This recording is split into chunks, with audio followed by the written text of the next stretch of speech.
പത്തനംതിട്ട മുറിഞ്ഞകല്ലിൽ വാഹനാപകടത്തിൽ മരിച്ചവരുടെ സംസ്കാരം നാളെ. പോസ്റ്റ്മോർട്ടം നടപടികൾക്ക് ശേഷം 4 പേരുടെയും മൃതദേഹം പത്തനംതിട്ട ജനറൽ ആശുപത്രി മോർച്ചറിയിൽ സൂക്ഷിച്ചിരിക്കുകയാണ്. മലേഷ്യയിൽ മധുവിധു ആഘോഷിച്ചു മടങ്ങിയ ദമ്പതികളും സ്വീകരിക്കാൻ പോയ അച്ഛന്മാരുമാണ് അപകടത്തിൽപ്പെട്ടത്.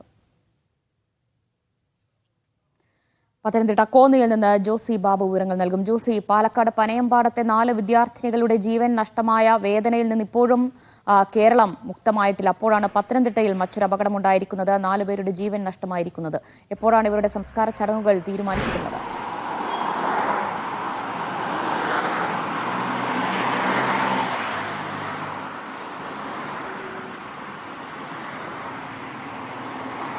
അമൃത, പത്തനംതിട്ട മല്ലശ്ശേരിയിൽ നാടിൽ നിന്നൊരു കറുത്ത ഞായറാണ്. പുലർച്ചെ അവർ ഏറെ ദുഃഖത്തോടുള്ളൊരു വാർത്ത അറിഞ്ഞാണ് ഇന്ന് ആ നാട് ഉണർന്നത്.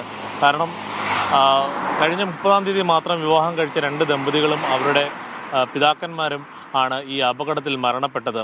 ഇന്ന് പുലർച്ചെ അവർ തിരുവനന്തപുരത്ത് നിന്ന് വിമാനത്താവളത്തിൽ നിന്നും മടങ്ങുന്ന അഖിൽ ദമ്പതികളുടെ പിതാക്കന്മാർ മത്തായി, അതോടൊപ്പം ബിജു എന്നിവരുമായിരുന്നു ഈ കാറിലുണ്ടായിരുന്നത്. അവർ തിരുവനന്തപുരത്ത് നിന്നും പത്തനംതിട്ടയിലെ ഈ വീട്ടിലേക്ക് വരുന്നതിന് സമീപത്ത് വെച്ച് ആണ് ഈ അപകടമുണ്ടായത്. കേവലം വീടിന് 7 കിലോമീറ്റർ അപ്പുറത്ത് വെച്ചാണ് അയ്യപ്പ തീർത്ഥാടകർ സഞ്ചരിച്ച ബസ്സുമായി car കൂട്ടിയിടിച്ചത്.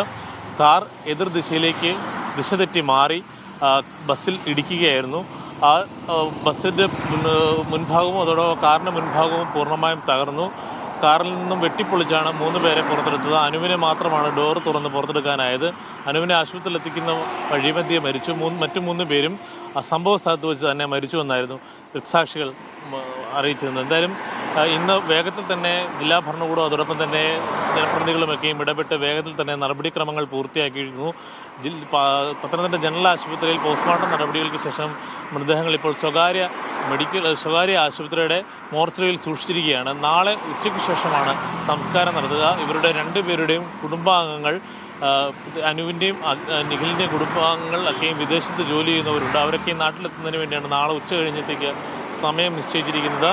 Poonkavu cent Mary's കാത്തോലിക്ക Malankara പള്ളിയിലായിരിക്കും ഈ ശവസംസ്കാര ശുശ്രൂഷകൾ നടക്കുക. എന്തായാലും ഇരു കുടുംബങ്ങളിൽ അവരുടെ മൃതദേഹങ്ങൾ എത്തിച്ച ശേഷം പിന്നീട് പള്ളിയിൽ ഒരുമിച്ച് സംസ്കാരം നടത്തുന്നതിനുള്ള ആലോചനയാണ് ഇപ്പോൾ നടക്കുന്നത്. എന്തായാലും അതീവ ദുഃഖകരമായ ഒരു സാഹചര്യമാണ് ഈ പ്രദേശത്താകെ നിലനിൽക്കുന്നത്. എന്തായാലും ആളുകളൊക്കെയും ഈ രക്ഷാപ്രവർത്തനത്തിൽ പങ്കെടുക്കുന്നവരൊക്കെയും ഈ ഞെട്ടലിൽ നിന്ന് പൂർണ്ണമായും മോചിതരായിട്ടില്ല. കഴിഞ്ഞ 30-ാം തീയതി വിവാഹ ചടങ്ങിൽ പങ്കെടുത്ത പല ആളുകൾ, പ്രത്യേകിച്ച് MLA ജിനീഷ് കുമാർ അടക്കമുള്ളവരുമായി നമ്മൾ സംസാരിച്ചിരുന്നു. അവരൊക്കെയും ഈ സംഭവം ഇതുവരെ അവർക്കൊന്നും ഉൾക്കൊള്ളുവാൻ കഴിഞ്ഞിട്ടില്ല. കാരണം ഏറെ സന്തോഷത്തോടെ ഒരു ജീവിതത്തിലേക്ക് പുതുതായി അല്ലെങ്കിൽ ഒരു ക്രിസ്മസിനെ വരവേൽക്കാൻ നവദമ്പതികളായി അവർ തയ്യാറെടുക്കുമ്പോഴാണ് ഈ ദുരന്ത വാർത്ത കുടുംബത്തെയും നാടിനെ ആകെ ദുഃഖത്തിലാക്കിയിരിക്കുന്നത്. അമൃത. ജോസ്, ഈ അപകടത്തിന് പിന്നാലെ MVD ഉദ്യോഗസ്ഥരും മറ്റുന്നത ഉദ്യോഗസ്ഥരും ഒക്കെ സംഭവസ്ഥലം സന്ദർശിക്കുകയും ഒക്കെ ചെയ്തിരുന്നു.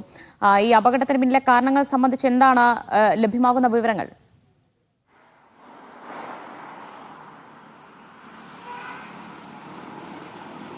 ദിവ്യ, പോലീസും